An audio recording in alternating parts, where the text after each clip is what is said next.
pánové, je čas pokračovat. Ladies and gentlemen, the time is running fast. We can't stop it, unfortunately, and our agenda is full. Thank you very much for being with us here. Thank you for joining us on stream. There is Wi-Fi available. The password is ujeb, and you can join us via Slido as well and ask your questions. The hashtag is 4092216, so please ask any questions that you want. This is a great opportunity to get involved in the discussion. I'm not sure whether we could already start if there are enough of us who returned to the room. There will be 4 speakers taking part of in the next block. The first one is Petr Mervat, the plenipotentiary of the Ministry of Industry and Trade for Hydrogen Technologies. So please join us, and after your presentation you can take a seat at the table for our panel discussion.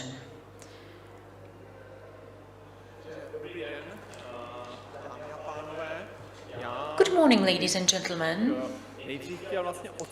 First of all, I would like to appreciate what the region of Ústí has accomplished so far regarding hydrogen technologies. Ústí has its own hydrogen strategy, and it is not a European and not just a national Czech strategy, but you have a specific strategy for Ústí here. We wanted to organize this forum so that it is a regular, recurring conference that puts an emphasis on hydrogen technologies from the point of view of various regions. I believe that we are beginning here in Ústí, and Ústí was called by the governor as the heart of hydrogen in the Czech Republic.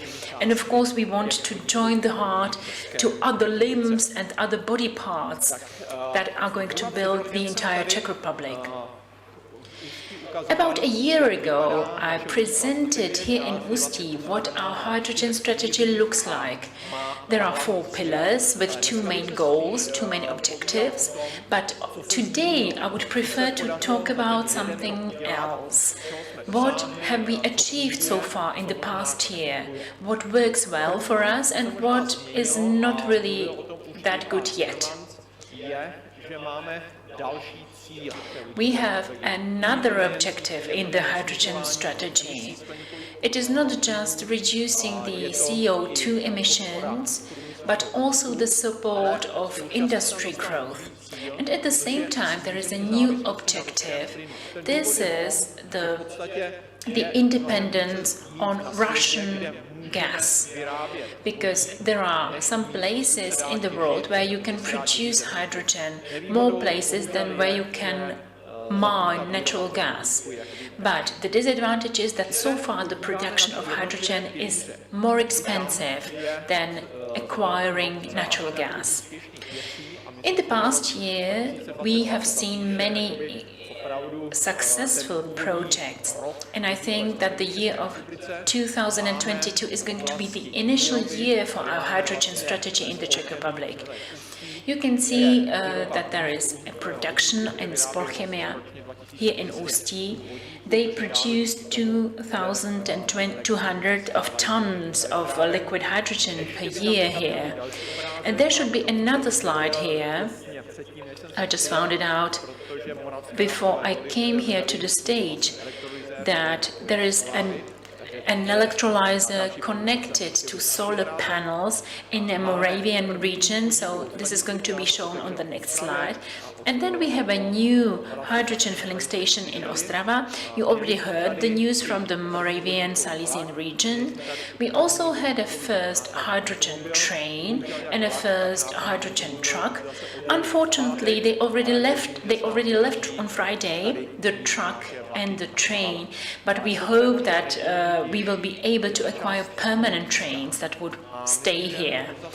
But the technology is much more important, and I think that Jan Sochor from Hightech is going to talk about it later as well.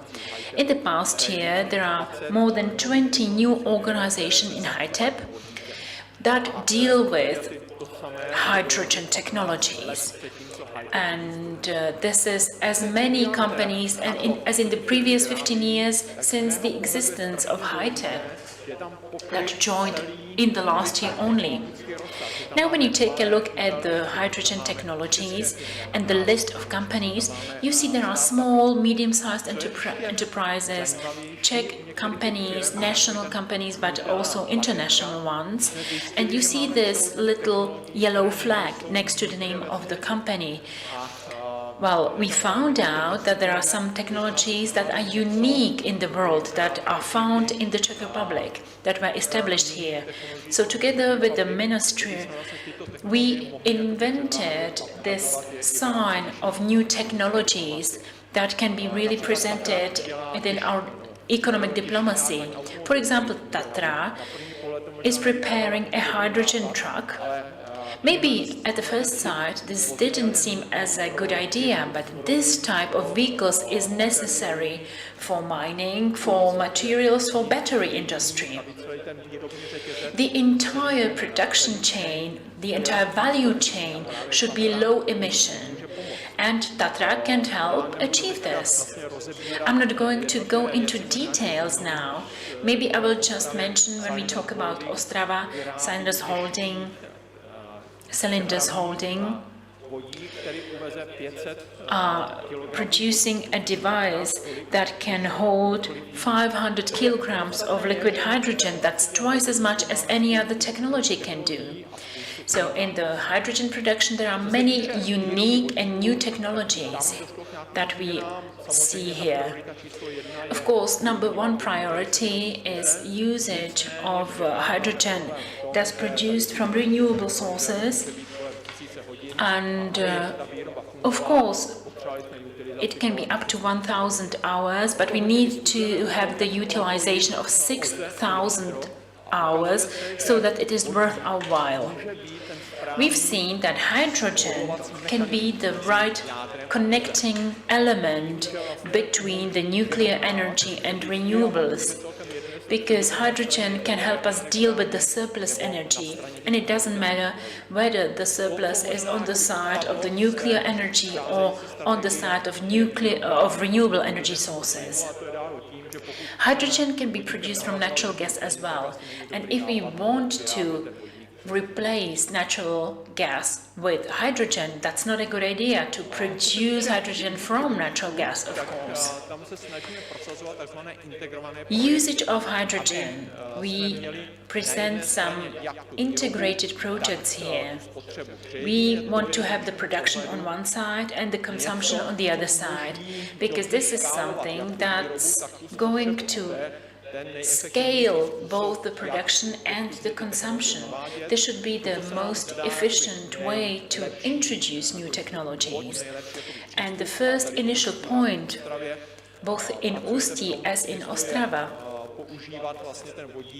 is the usage of hydrogen in cities for buses, for trains, for municipal technologies, city logistics, or even in a taxi fleet.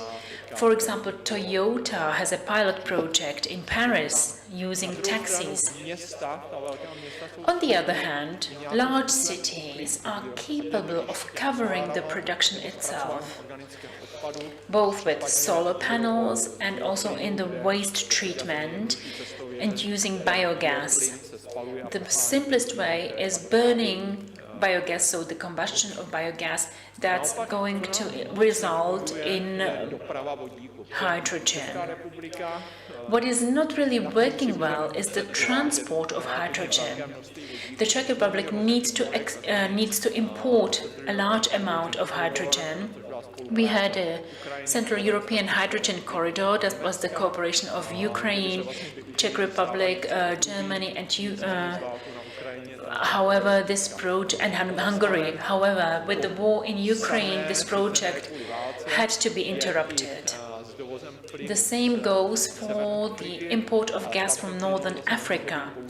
The gas piping can't be used because each pipe that's going to lead in a different direction than in the east is going to be transformed to be able to be used for natural gas. Of course, we can ship hydrogen on ships from Hamburg, but there is a weak point in Děčín, and of course there is a transportation close to Děčín, which is possible only 2.5 months per year. We need more water in the river, so the ships are not really navigable all the year. What are the interesting topics that we need to deal with? The first area are policies and governance, and the second is technology. So in the first area, policies and governance and regulations, we always discuss or keep discussing what is low carbon hydrogen and what is renewable hydrogen, what is the difference. Then we have another topic, that's the delegated act on additionality. Maybe you've noticed that each solar panel has to be linked to an electrolyzer. That's what the European Parliament decided. And now we have a definition that's more appropriate from our perspective. And then the next topic is the network ownership unbundling for hydrogen transport. The piping can be very different. We have 4 pipes in one direction, and there are 3 parallel pipes in one direction that we should really divide according to the technologies they use, and this is almost impossible and financially too demanding. Now, regarding technology, the most demanding criterion is the price of low-carbon hydrogen. We want the low-carbon hydrogen to be cheap. We want to use it as much as possible.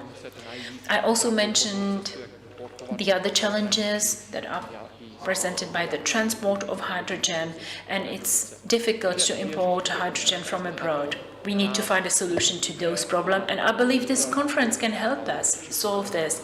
And tomorrow, when we will be leaving, it's going to be a bit clearer for all of us. Thank you very much. Please take a seat here at the table from the left. Yes, and of course we are going to discuss those topics in more detail in the next minutes.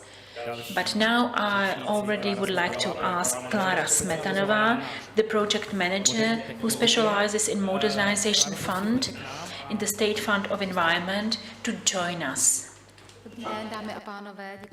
Good morning, ladies and gentlemen. Thanks for inviting us. I would like to apologize to others who thought that my colleague Sebastian Puche would give the presentation, and I'm sorry, but this is the presentation of Mr. Bezděkovský, who could not attend the conference, unfortunately. Could you please put the right presentation on screen, please? To start, I would like to say that my colleague, Mr. Puche, apologizes for his absence, and he sent me to the conference instead of him, and I appreciate this opportunity because I come from Teplice, and for me, Ústí region remains to be the region of my heart, and I can see how the region has developed since my childhood. For example, the Hradovesecká dump site. Previously, there was no vegetation, and now you take a bike and you think that you are in the Šumava mountains. Klára, before you start, I would like to make a promo for this afternoon because there will be a workshop for the applicants for the use of financial instruments and programs. This is a parallel agenda that will take place in a separate room. Yes, I wanted to invite you to the purple room because we will have a workshop for the applicants. This will be a workshop where we will talk about the Modernization Fund and the calls that have been opened, and we can discuss it in much more detail. As you will know, the Modernization Fund is a heavily discussed fund which includes a lot of money, and it supports regions that have phased out mining, and it wants to support climate neutrality. The allocation of the Modernization Fund, it started about 1 year or 1.5 years ago, and the allocation was 120 billion Czech crowns. This amount is based on the availability of emission permits on the market. Currently, we are at 300 billion Czech crowns. This amount is divided, or this is the minimum amount. I don't think that the price of emission permits will go down. I think that there is a tendency that it will go up. And by the end of 2030, this should be the minimum amount, 300 billion Czech crowns. The Modernization Fund includes 9 programs. Out of the amount of 300 billion Czech crowns, so you can see the 9 programs. Each of them is given a certain percentage of allocation. The largest allocation goes to RES Plus, renewable energy sources. Calls were opened for photovoltaic power plants below 1 megawatt of installed power and above 1 megawatt. Currently, 4 calls have been opened. 3 of them include the possibility of using hydrogen produced by electrolyzers. The other programs include HEAT, Energ ETS and TransGov. HEAT is intended for modernization of the heat industry. Hydrogen is currently not specified for eligibility, but we do say that we support a shift to green fuels, green gases, and hydrogen is one of them. So if you shift from natural gas to hydrogen, then it will be welcome and you will be eligible. The programs Energ ETS and TransGov are being planned. The calls have not been launched yet. Energ ETS is going to launch the calls by the end of this year.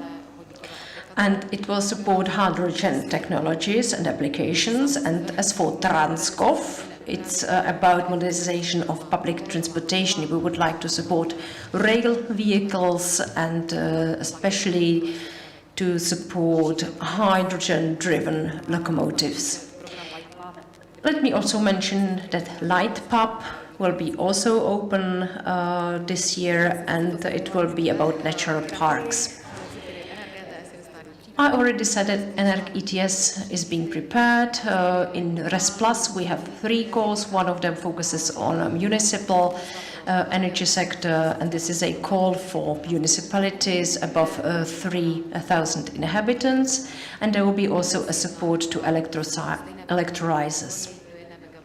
So again, it will be like last year for photovoltaic power plants below or above 1 megawatt power. In 2023, we hope to open the call called TransGov for rail vehicles. You can see the allocations prepared for this year and the dates. Most money goes, of course, to heat, modernization of heating plants, and as I said, hydrogen is not specifically mentioned, but the shift to hydrogen is welcome. To conclude, I would like to say that from the perspective of European legislation, the issue of hydrogen will be clarified. We are at the starting line, and the Czech Republic had the opportunity to be at the very start of hydrogen technologies. We provided the schemes, we opened calls, and we hope that European legislation will allow us to be first also in the area of hydrogen, although we heard that Slovaks are the first.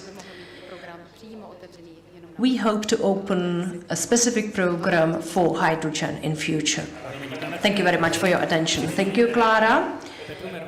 Take your seat next to Petr Mervart. We will have to open a specific discussion on Slovaks and hydrogen, I think. And the last speaker is Jan Sochor, a specialist from the hydrogen platform development, hydrogen technology platform HITEP. Jan, the floor is yours. Thank you for this introduction. My name is Jan Sochor. I'm an expert from the hydrogen technology platform. So I'm an analyst of this platform. My presentation will be about the national dimensions of development of hydrogen economy.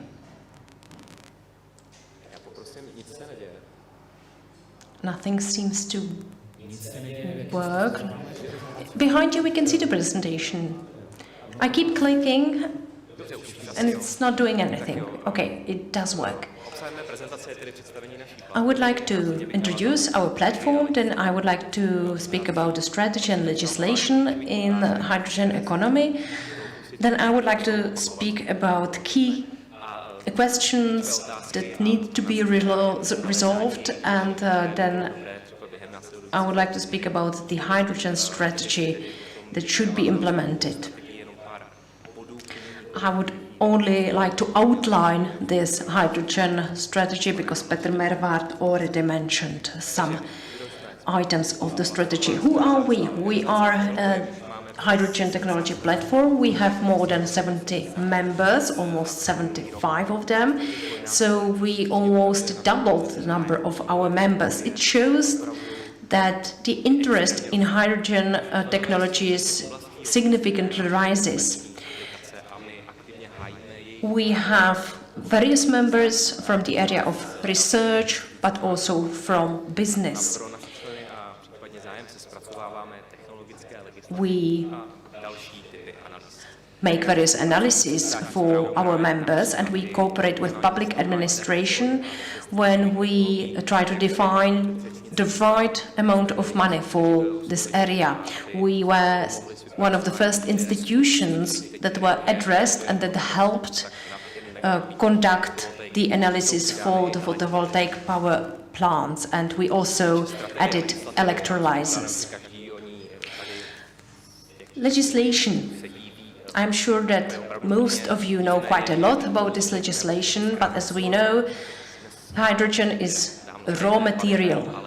It is fuel, but also an energy carrier, and the strategy for climate neutral Europe started these trends. It mentioned very ambitious objectives, for example, to reach 40 gigawatts by 2030, and the European Commission launched the Repower EU, and we no longer speak about gigawatts of electrolyzers because it no longer works.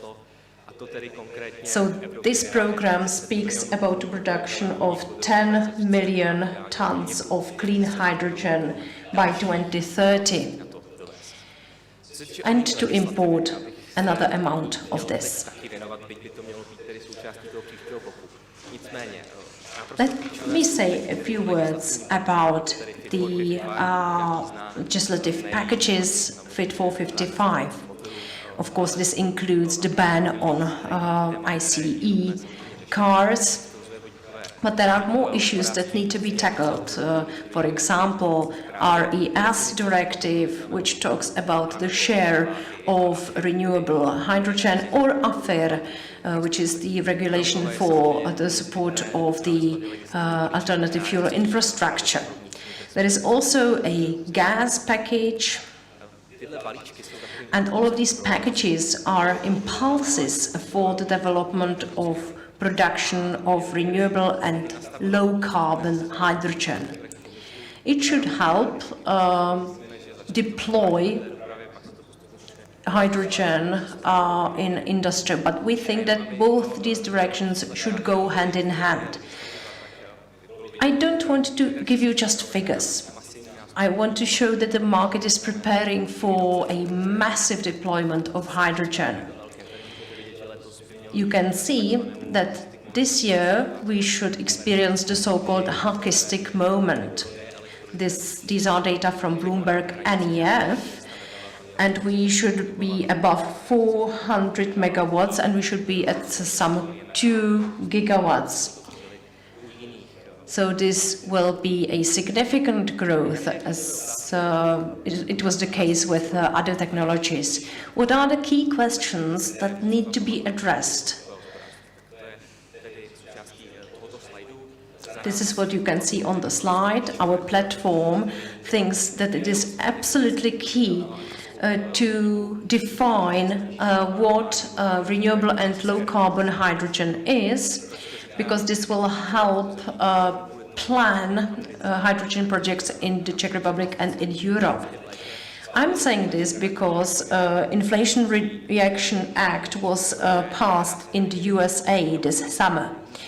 We have various definitions and categories of hydrogen. We all know all these colors. But in the USA, they just talk about one clean hydrogen, and they will support it regardless of the contribution to emission reduction. So it's quite simple, and it will prove to be very beneficial.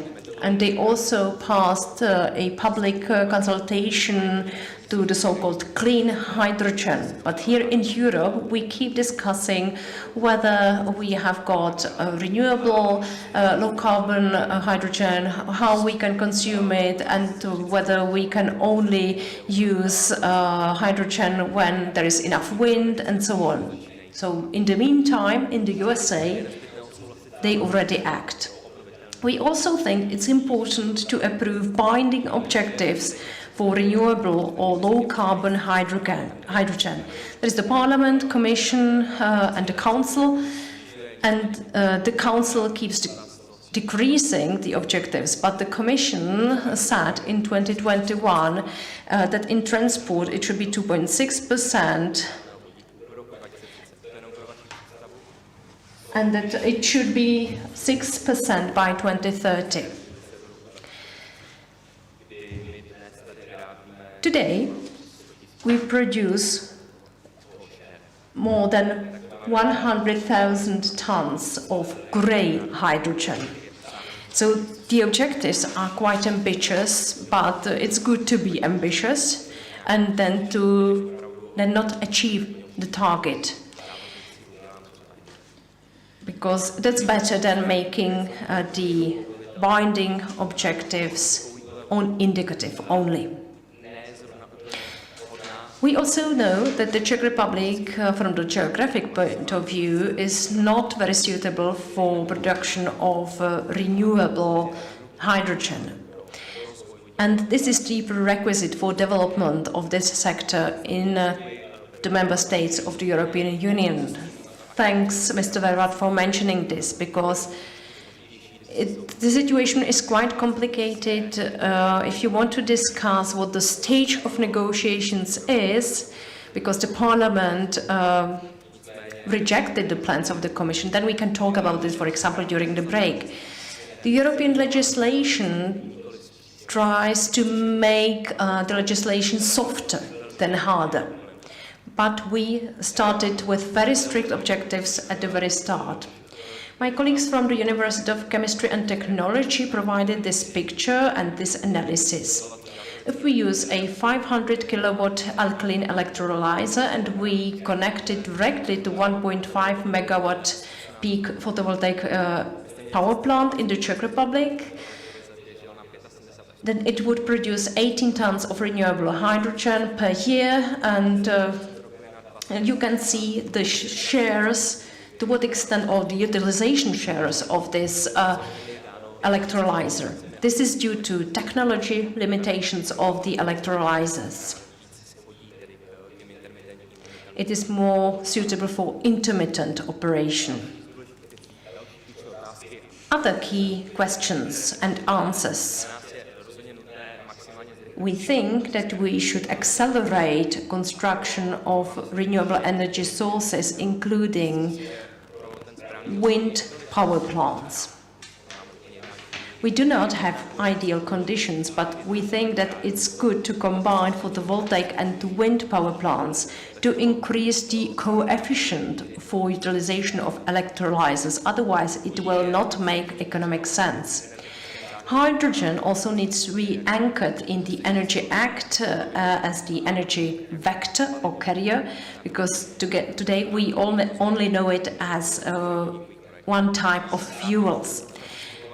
And the state should use the principle of technological neutrality when addressing hydrogen. This means defining the maximum possible support from the EU and national sources. This is unavoidable when we become net payers. It would be ideal to have integrated projects. You cannot build hydrogen economy based only on refueling stations.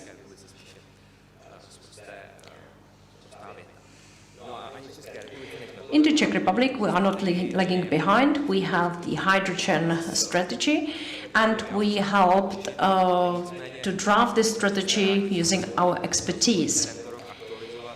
We have decided not to update this strategy because we think that this strategy should be updated in about 1 year based on the objectives set by the European Union. There have been some indications in the Clean Mobility Plan. Unfortunately, Mr. Bezdikovsky is not here. There are indications that the ambitions will be reduced. This means the objective for hydrogen refueling stations. So in 2030, there should be dozens of the refueling stations. That's all. Thank you for giving me the opportunity to give this presentation, and I know that the hydrogen projects are ready for scaling up. We need to start building what has existed in Germany for 10 years. If you have any questions or if you require some more information about hydrogen, don't hesitate to contact me. Thanks a lot for your attention.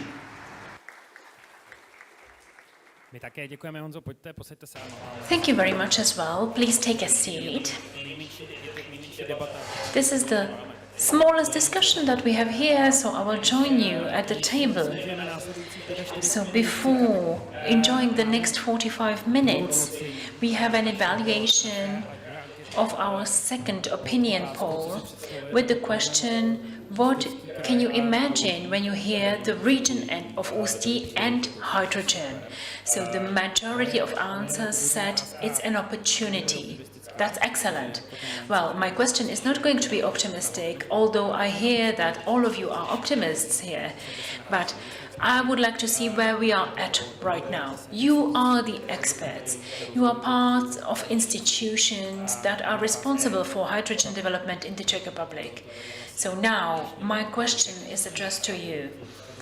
Where are we at when we talk about the state of hydrogen development in the Czech Republic? And what would you need? What do you think is the first and foremost priority to start developing hydrogen and start thinking about scaling, integrated projects, better funding, more attention from the government, etc., etc.?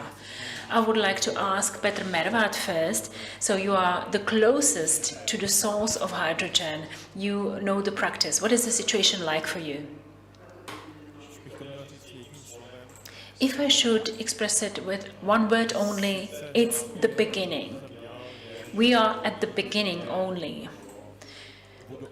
I said it in my presentation that hydrogen is a fuel of the future, fuel of tomorrow. But fuel of tomorrow means that we already need to do something today. We are at the very beginning, but it's quite difficult to find something, the holy grail, that would enable us with one step to make a leap. we have to examine many different opportunities, many different possibilities, but from the point of view of the state, we also need to watch out how efficient the funding is when we talk about new technologies. We mentioned also the support and talking about an extreme example when using hydrogen to produce heat, for example, in a ceramic plant, for example. Technologically, it's very simple. You just replace a burner. But from the economical point of view, it's very, very complicated because gas is combusted there and it costs maybe €2 per unit. But with hydrogen, we would have the costs of €12 instead of 2. And I can do that tomorrow. That's not a problem. And the day after tomorrow, you will be out of money. Exactly. We will be bankrupt the day after tomorrow. Someone has to pay for this difference in price. And unless we find someone who's going to pay or compensate for this difference in prices, and we won't find such a person, then until then, we really need to cover the gap by ourselves until the gap is acceptable for ourselves or for everyone. Okay, Clara, what about the support of hydrogen in the Czech Republic? How does it look like?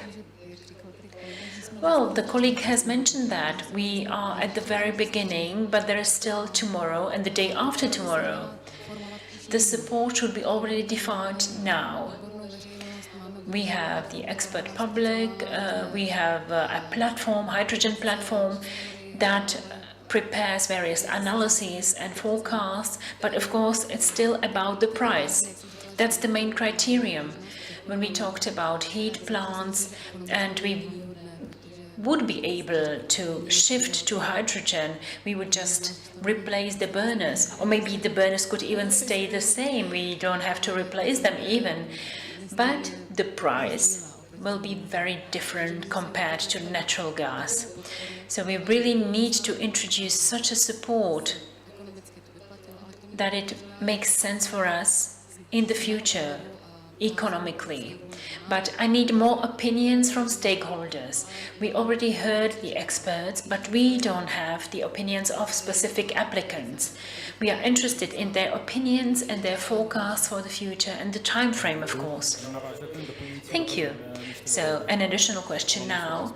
There are two ways in economy how to reach a lower price.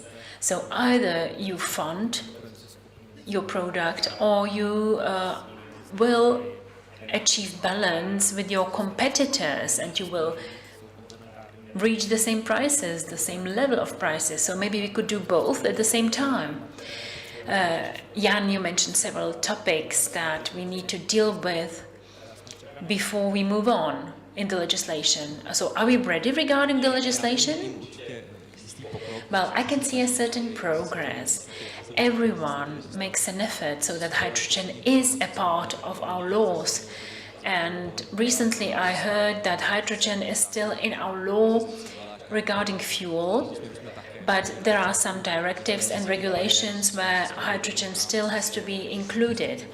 But I think we are aware of the obstacles, of the barriers, and there are already first projects regarding the construction of electrolyzers in the Czech Republic, and the first movers already reach some situation where they see what the problem is. And when they describe the problem to us, that's what we do in our hydrogen platform. We collect data, because unless someone tries it for the first time, you don't know what can happen, and you don't know what the possible alternatives could be. So I wanted to say that we keep collecting data, and thanks to the cooperation with the Ministry of Trade and Labor, we try to use the data when we prepare the legislation, and it should be as simple as possible. Of course, the national legislation is very dependent on the European legislation, and we are leading dialogues, reading some directives or packets of measures regarding hydrogen technologies, and we can see that the state governance is not really certain about how to proceed because the legislative framework is not clearly defined yet. and our government is not really sure how to support new laws regarding hydrogen. But I think during the presidency in the Council of the Czech Republic, it's going to improve. So could this help? This is interesting. Can the presidency help us when we promote hydrogen technologies? Because Ursula von der Leyen talked about hydrogen last week. There were huge words and huge proclamations. How can we see that in our perspective? Well, on one hand, we keep talking about the Czech presidency, and some people think that the presidency can do anything, but that's not the case. We need to be an honest broker. The Czech Republic needs to be a mediator between countries to find the right solution that is suitable for everyone. And we can't push through our own ideas and our own requirements. But we are looking for partners who suggest some interesting things to us. One of the areas that we are discussing right now is the delegated addition. I mentioned that in my presentation. And the second one is the definition of low-carbon hydrogen. France has similar interests as we do, so they want to use hydrogen from nuclear power plants. So these are some advantages, but there are disadvantages as well. You can't be very open, very frank. You can't really push through your own interests directly. You need to establish the playground for everyone so that the game can move on in the right direction. So you are the referee, but you can't be a referee in a football game that sides with one team only. You need to be just. Okay, thank you, Petra. I heard that you spent some time in Japan. And did you see any case study regarding how it functions abroad in other countries than within the EU? Well, there were several questions. People asked me why why Japan is more advanced than our countries. But of course, the situation in Japan is very different from the situation in Europe. But regarding hydrogen, there are three important points. Firstly, Japan started using hydrogen much earlier than we did. It was already 10 years ago that they introduced using hydrogen. Secondly, it's a life and death question for Japan, those new technologies. The majority of energy is being imported in Japan. They don't have any own energy sources, so they really need to look for ways how to import energy from abroad, and hydrogen is a new opportunity for Japan. And regarding integrated projects, there is a foundation called NIDO, and it is a part of a Ministry of Trade, Ministry of Economy and Trade, and they organize those integrated projects. We went to Fukushima and Yamanashi, and someone is in charge of a project. They have the biggest electrolyzer with the specific consumption, and they are owner of those projects. However, when we use our support programs, we always stipulate some rules, and we wait and hope that there will be the right companies that would like to enter the program and do what we want. However, we only define the framework for the company, but we can't directly say, now you are going to do that in the region of Ostrava or Ústí, and it's going to be like this. The project needs to look like this. No, we can't say that. We need to establish a free field for everyone and see who's going to fulfill the task in the best possible way. Thank you for this Japanese experience, and thank you the participants who are sending us questions on Slido. And the first question, why aren't there any subsidies for research hydrogen projects? Why isn't this possible in the Czech Republic? Why is it so complicated? You've mentioned that, I know. I'm sorry for a very simple question, in fact. No, simple questions are the best. No, on the contrary, I think that the area of research of OPEPAC, Operational Program, wants to support research and development, but we want to keep neutral. I don't mean carbon neutral, I mean technology neutral. I'm doing my best so that the projects go in the direction of hydrogen. However, there are other colleagues who push this trend in a different direction. And of course, we want the supportive programs to be technologically neutral, at least relatively. We are considering to prepare some specific calls for hydrogen technologies, but we will see. We will see what the discussion brings. You wanted to add something? I'm not quite certain whether this is the answer to your question, but of course the Technology Agency of the Czech Republic also supplies funding for various projects. And for example, Tatra, that you mentioned in your presentation, is being co-funded from the Technology Agency. So you see that there is possible funding for such kind of a research. But maybe we don't have only purely hydrogen calls. Yes, that was the question. There are no calls that will be only hydrogen technology oriented. On the other hand, if you had a look at our hydrogen strategies, there was an overview, a list of subsidy programs. And at the beginning, it was one of our goals to have a hydrogen call. But at the very same moment, we saw that everyone who already had some money was against this, because we would have to allocate the money that was already there.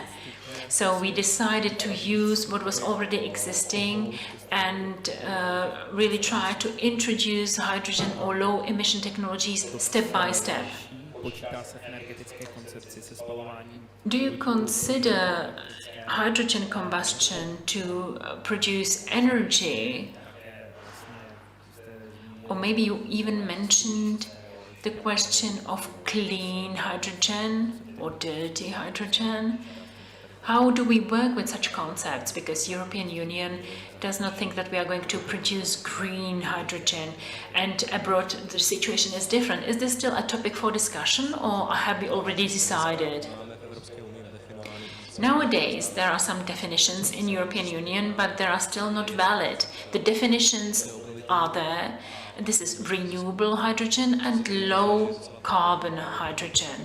And this is quite difficult, because in low carbon hydrogen, you have, for example, hydrogen that's been produced by water hydrolysis from a water power plant. And this is a type of hydrogen that could fulfill the strict criteria, the most strict criteria that we have. But we have to really use those two definitions that we have. And I think it's a shame that there are just those two definitions, because when we talked about the renewable hydrogen, and the colleagues from Moravia mentioned that as well, you can't produce hydrogen from biomass. And this is the definition that's already set. And of course, this can harm the economic aspect of the project. But this is what it is like. The conditions are set, and now we have to play with it a little bit. When you say that you want to have clean hydrogen, and by the way, European Commission mentioned that in Power EU plan, other stakeholders will tell you, oh, you make it too difficult, it's going to take a lot of time, we are going to discuss again for another 6 months what clean hydrogen actually means. Let's just keep those two definitions, low carbon and renewable hydrogen, okay? There is a huge philosophical difference between EU strategy in hydrogen and our strategy, because we have got many categories of low carbon hydrogen, and a subset of this category is renewable hydrogen. But the EU has a different perspective. They have one set of renewable hydrogen, and next to that they have a separate category of low carbon hydrogen. So this is a philosophical dispute. The European Union recognizes today that we also need the low carbon hydrogen. But the difference is in the specific acts. Renewable projects are implemented faster. For example, we have the RED II initiative, and in the name of this initiative you have renewable. And renewable does not include low carbon. It really has to be renewable. And RED II directive includes a number of other initiatives that should be implemented. And now if you ask, what are we going to do about the low emission hydrogen? They say, yes, we are going to work on that, but we don't know when exactly. And this is unpleasant because on the one part, renewable energies are pushed forward while low emission energies are lagging behind. And the energy concept, to what extent is it specific in saying what we can do with hydrogen? Well, you can do anything with hydrogen. You can use it for a number of applications. With hydrogen, the problem is that technologically many things work, but it doesn't work from the economic point of view. You mentioned whether hydrogen can be used to produce electricity. It can be used for storing electricity. You have the chain with electricity, hydrogen, and electricity again, and there is very low energy efficiency because at the beginning you can have 100 kilowatt hours of electricity, but at the end of this chain you only have about 30 kilowatt hours of electricity. So 60% of the electricity is lost in the process. That's the bad news. But the good news for hydrogen is that there is almost nothing else to be used. You can store it in batteries, but the batteries have very low capacity. So if you want to store large amounts of energy, hydrogen is the only technology option for that. Honza, you wanted to add something? No, I'm just looking around. But let me add that we do have the state energy concept, but it originated in 2015. And we hope that it will be reviewed very soon so that it's an energy concept for the 21st century, also with regard to the war conflict in Ukraine. The first step would be to review the Energy Act, because hydrogen is not considered technology gas. We proposed the correct wording, but you may have noticed that this year there were 3 updates of the Energy Act. Hydrogen was included in the first wording, but in the Parliament, which wanted to approve the bill in accelerated proceedings, then we only had to submit the things that had been approved before that. So we hope that there will not be any other emergency update, and we hope that by the end of this year, hydrogen will be considered a technology gas. And we cannot change the concept until hydrogen is approved a technology gas. Questions from the audience. What is the support for small units of hydrogen, for example, for the generators, for power plants? Will they be self-sufficient? I don't know. In the Modernization Fund, we only support installations of electrolyzers for newly built photovoltaic power plants. This is done in the form of accumulation of electricity. Either you can accumulate it into batteries, which is also supported, or into electrolyzers. And a few additional questions. Are there any possibilities to install power plants with electrolyzers for the individual operational units? I am not sure what the author of this question wanted to know, but probably whether there were some conditions for the newly built photovoltaic power plants. Should there be a condition for some output or power? If I've understood correctly, then the author asks whether you need an electrolyzer for a newly built photovoltaic power plant. Yes, that's how I have understood it. We also support newly built photovoltaic power plants. Honza? When we talked about this with the State Environmental Fund, the real price of an electrolyzer is extremely high. We are at the beginning of achieving some bulk savings. And if you are to apply for a project within the RES Plus, and if you have a 1.5 megawatt power plant, then the electrolyzer will not be economically advantageous. So I understood that this is something additional to the program. What is the primary thing are the photovoltaic power plants. Exactly.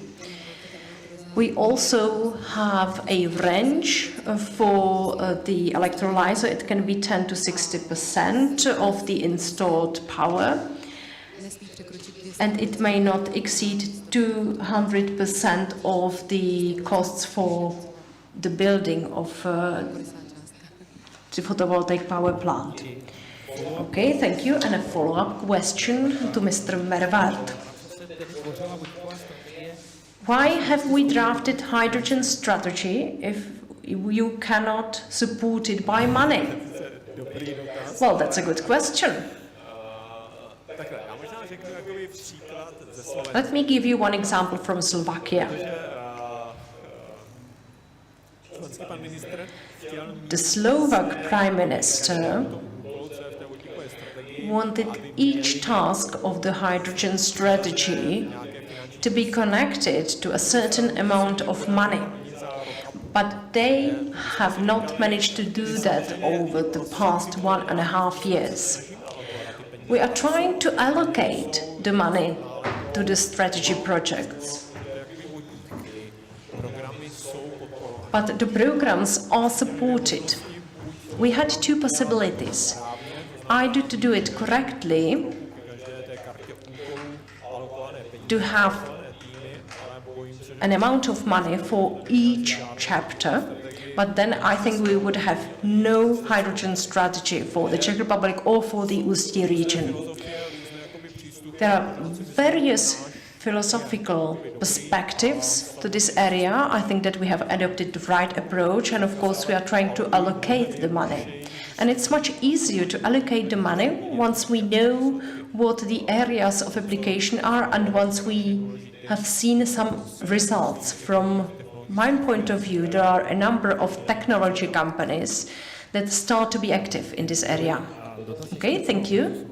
And a question to Jan Sochor. Could HITEP be the technology manager also in the private sector? I don't think so, because we don't have the sufficient capacities. We can't be the project manager. HITEP remains to be a small team.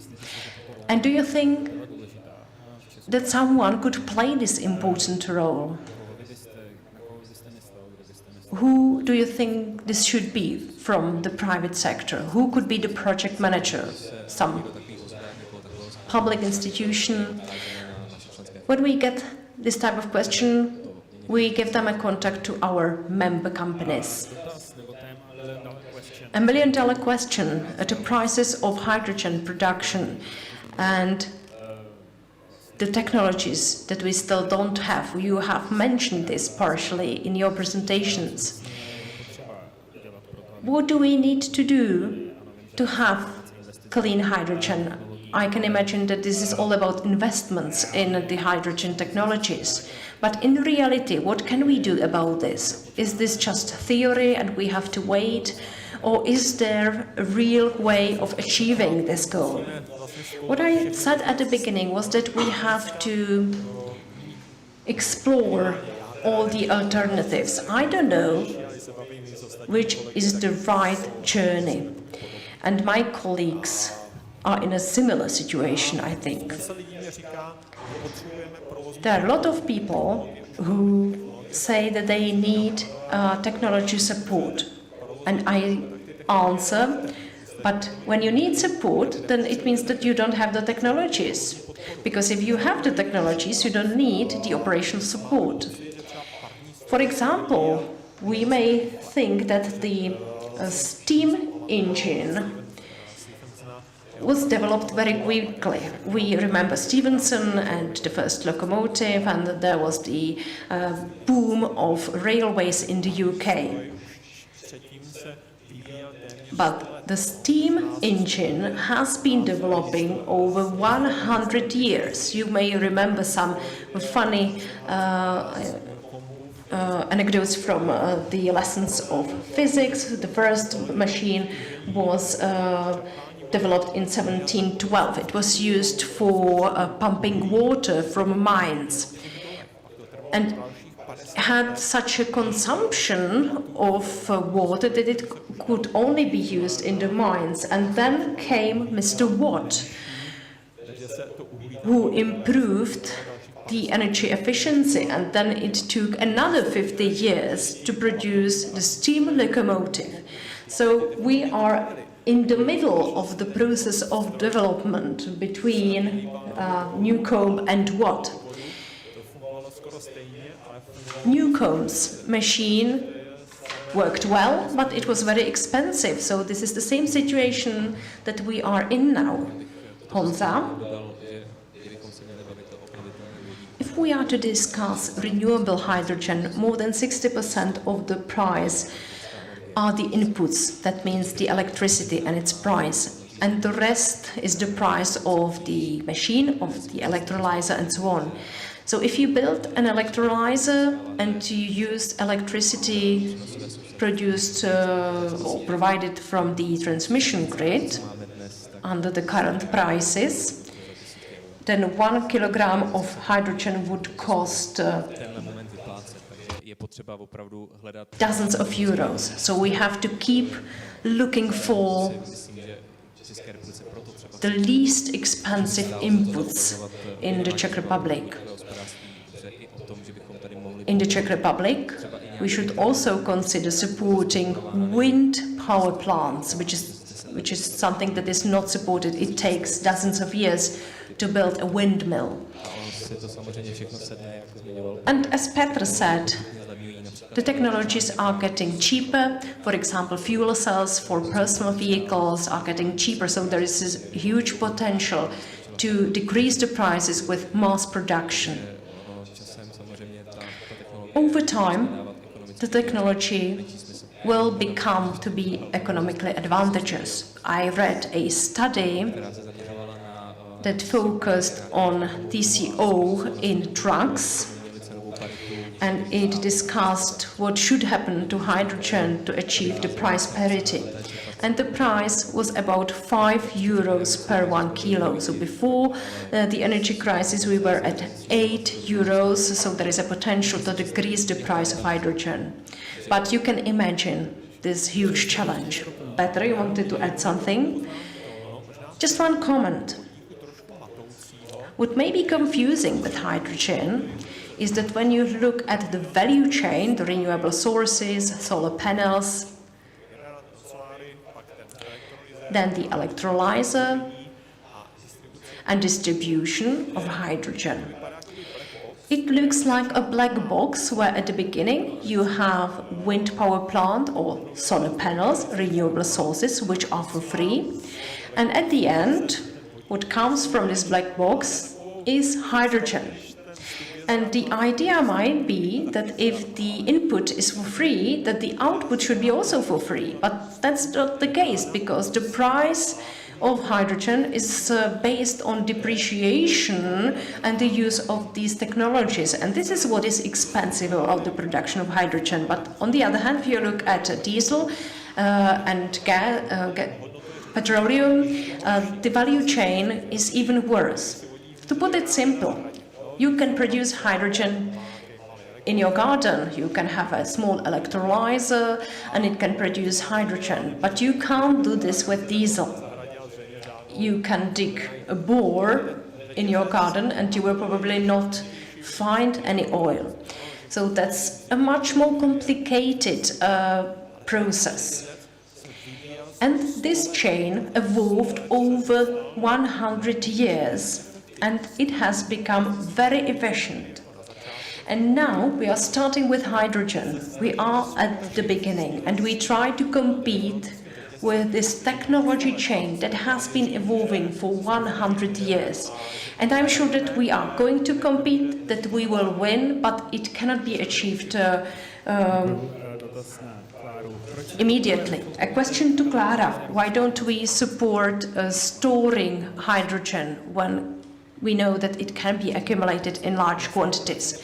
Why don't we support also storage capacities for hydrogen? That's a question directly to you. I'm sorry, but I cannot answer this question. I will need to have a look in the call. I think there is some justification for this. There were some meetings that I did not attend, unfortunately, and we spoke to the hydrogen platform, to the Czech Technical University. We asked them how to support the production of hydrogen. Yes, Honza? I'm not quite sure, but with the State Environmental Fund, we negotiated that the electrolyzers could be also connected to the gas pipeline. But we didn't convince them because there was some argument connected to the legislation which is not binding, and we haven't approved the definition of renewable hydrogen. And that's what we wanted to do, because we wanted the electrolyzer not to be connected only to the photovoltaic power plant, because it doesn't make economic sense. If you receive the support, then yes, it makes sense. But if it's connected to the grid, it could be much more efficient, but we didn't manage to convince them. Exactly. This is related to the colors of hydrogen and how you prove that you have clean hydrogen. So it can't be connected to the standard transmission grid. And question from Mr. Minařík. Where does the Czech Republic want to put the investments from the bank? The Hydrogen Bank. Do you have any details regarding the European Hydrogen Bank? The European Hydrogen Bank approved this about 2 weeks ago. It was the same meeting that dealt with the Delegated Act. That's nothing to do with the state, because this money is provided by the European Investment Bank, and private entities submit their projects with the bank. So if they have an eligible project, they get the money. So there is no coordination role of the state. No, I'm not aware of that, but it's something new. But I don't think that the state should have a coordination role. Ladies and gentlemen, we will have to conclude our discussion. Do you have a question? I wanted to address most of the questions on Slido, but I can see Karel Tichy. Karel, if you want to speak, please wait for the hostess who will give you the microphone, but we don't seem to have any, so I will pass the microphone. Hello, Karel Tichy. I'm from the Ústí region. Thanks for this fantastic blog, for this moderated discussion. Thank you, Mr. Mervart, Mrs. Smetanova, and Mr. Sochor. We have made a great bridge to the next session, which will be about barriers. I will have a lay question here. But we have been following the discussion in our region regarding the colors of hydrogen. The future is about green hydrogen, but in this region we have the existing capacity for production of grey hydrogen. Is there any hope that there would be some interim period where the state or the European grant programs would allow for the use of grey hydrogen in the refueling stations or in the industry. I know that in previous years, within the operation program Transport, the calls did not define the color of hydrogen. Wouldn't it be good to speak about some interim period, for example, until the year 2030? And would it be possible for grey hydrogen to be accepted? And if this is possible, who could help us with this at the European level? Thank you. Interim period of 50 shades of hydrogen. Well, I could start. We do have this interim period. In the refueling station, you can use this type of hydrogen. And now I'm not quite certain, but I think that the year should be 2035, until which year it is possible. But please do not take my word for granted. There were many discussions regarding this timing. And we keep discussing this with the ministry. When there is a subsidy open to a project, the applicant needs to oblige themselves that they will use only green hydrogen after 2035. This poses a problem in the sustainability of our projects, because the projects are usually about 5 years long. And if the applicant who should get the subsidy should say clearly that they would do this until 2035 and then switch to green hydrogen, it causes big problems on the side of the providers. We don't have the certainty that they can continue with green hydrogen. Is it 2035? Well, we talked about this with Mr. Bezděkovský, who can't be here today, unfortunately. But I think that we saw that we have an exception for refueling station as the Czech Republic. Until 2023, we can use any type of hydrogen, which is absolutely essential for the Czech Republic. But then we got a suggestion of the European Commission, the proposal regarding GBER about exceptions, and it mentioned this options, low carbon or renewable hydrogen. But then we saw it from a completely different perspective, and they say that until 2035, any type of hydrogen should be possible, but the providers should say clearly that after 2035, there should be only renewable hydrogen. So the question is, how sustainable can this project be? And another question is how this is going to develop. Because we already asked the Ministry for Transport to not to object, to leave it as it is, because that would be the best possible thing for the Czech Republic. And I think we were able to arrange this with the Ministry of Transport, but this was just a proposal, and I'm a bit afraid what the other member countries will say and do, what their proposals or counter-proposals will look like, but we can't say that at this moment. There is no legislation. We can't really promise you how this is going to look like at this moment, and this is what does the most harm to us.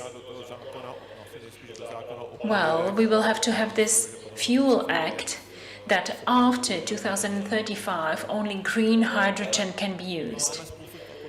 But there are many similar things. This is again the question about what was first, the chicken or the egg.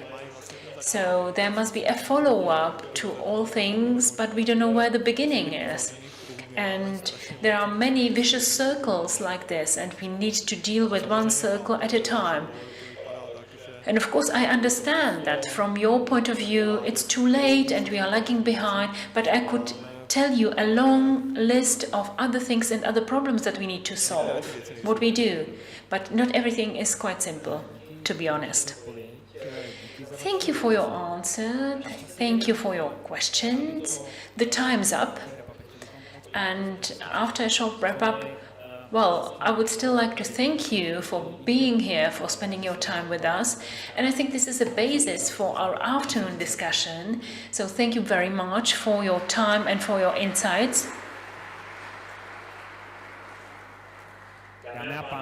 Ladies and gentlemen, we will have a lunch break now, 1.5 hours, and I would like to tell you that the lunch is going to take place in the Mensa.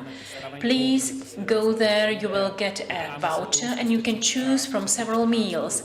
Please be back on time before 2 o'clock, and we can expect the continuation of a very interesting agenda, and I look forward to the discussion. Enjoy your meal.